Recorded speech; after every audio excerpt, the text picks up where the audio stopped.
ያው የጀመርኩት ፊልም አክተር ለመሆን ስለፈለግኩኝ ነው። ያው ፊልም አክተር ለመሆን ስፈልግ ሞዴሊንግ ውስጥ ገባሁኝ፣ ተማርኩኝ። ግን ሞዴሊንግ ላይ ያለው ክፍያ ጥሩ አጥጋቢ አይደለም። ከ300 እስከ 500 ብር ነው የሚከፈለው። ያኔ ያለው ነገር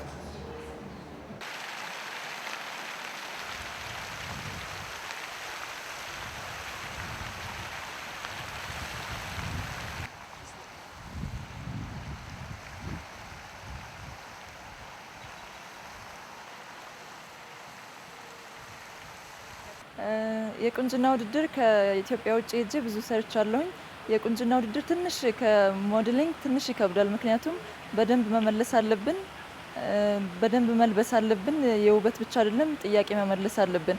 ሞዴሊንግ ግን ሜካፕ አድርገን በደንብ መራመድ ነው ያለብን ሰውን ለመሳብ። ስለዚህ እሱ ትንሽ ቀለል ይላል።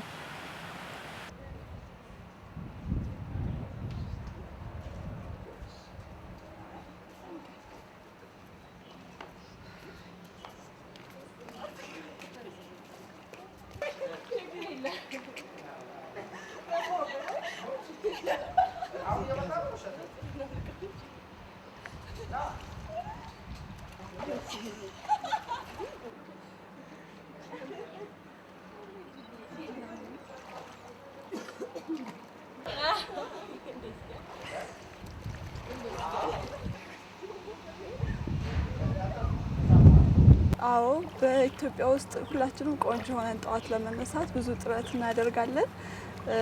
ጠዋት እንደተነሳን ከመውጣታችን በፊት ፊታችንን በመስታወት አይተን ቆንጆ ለመሆን አድርገን ሁሉን ነገር ሜካፕ አድርገን ነው የምንወጣው።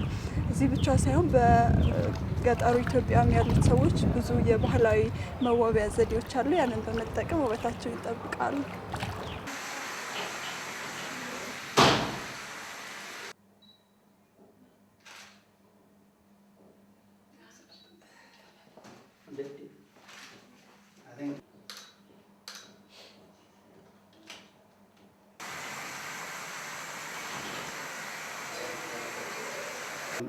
ዋናው ሞዴሎችን የምንጠቀምበት ምክንያት አንደኛ ያሉንን ቆንጆ ሴቶች ኢትዮጵያውያን ናቹራል የተፈጥሮ ውበታቸውን ለመጠቀም እና ያ የተፈጥሮ ውበታቸው ካለን ከኛ እቃ ጋራ ቆንጆ ስለሆነ ለጤንነት፣ ለመልክ እና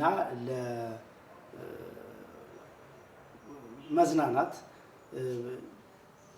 ጥሩ ውጤት ከጥሩ ውጤት ጋር ጥሩ መልክን ለመጠቀም ስለምንፈልግ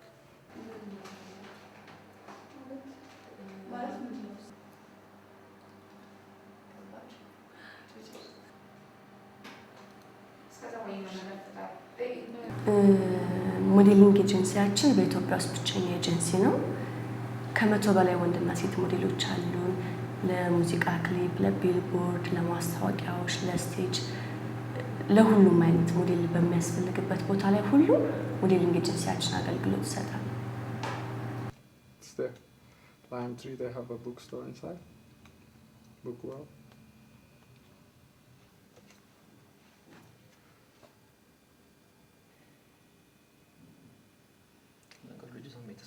የሚለየው ምኑ ላይ ነው መሰለህ? ከቨሩ ትልቅ ፌስ እንደዚህ ፒክቸሩ ነው ወይስ ፒክቸሩ የመጣው ፒክቸር አይ ቲንክ እስካሁን ሁሉንም ግን እዚህ ውስጥ የከተትን አይመስልም። ውስጥ ያሉትን ስቶሪዎች ፎቶቹን ብንቀናነሳቸውስ? ማይ ፋሽን ሜጋዚን የላይፍ ስታይል እና የፋሽን ሜጋዚን ነው። በርካታ ነገሮችን እንሰራለን፣ የስፖርት፣ ማህበረሰባዊ ጉዳዮችን፣ ሌሎችንም። መጽሔቱ ታትሞም የሚሰራጨው በመላው ዓለም ስለሆነ ዓለም የሴቶችን የኢትዮጵያውያንን ውበት እንዲያይ እንሞክራለን። በመጀመሪያ ገጾቻችን ውስጥ አፕካሚንግ ሞዴል፣ የፋሽን ፐርሶናሊቲ እንዲሁም ፌስ ኦፍ ማይ ፋሽን ብለን አዲስ የሚመጡ በኢንተርናሽናል ደረጃ ሊታወቁ የሚችሉ ኢትዮጵያውያን እናስተዋውቃለን።